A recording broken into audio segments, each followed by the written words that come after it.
in trying to put TikTok into some kind of larger agenda of China to spy on every American, to steal all the information, all the technology.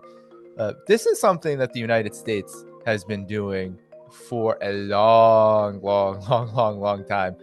During the conflict in Syria, the war in Syria, for example, when it was raging, there were times in 2012, for example, where the United States' intelligence agencies were working to take down Syria's entire internet infrastructure.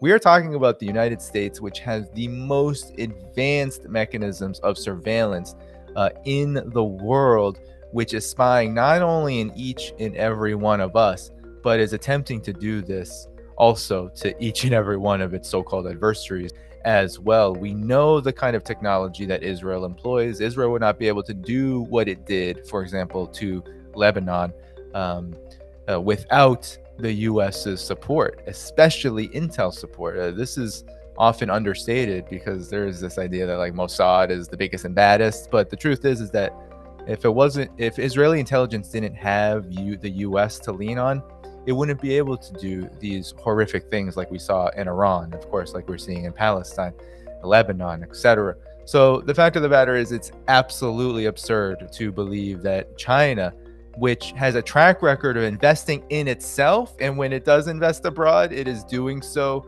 with the aim of increasing the prosperity of all parties involved, that somehow spy technology, stealing information would benefit China. China doesn't, it's not a secret to China what the US is doing.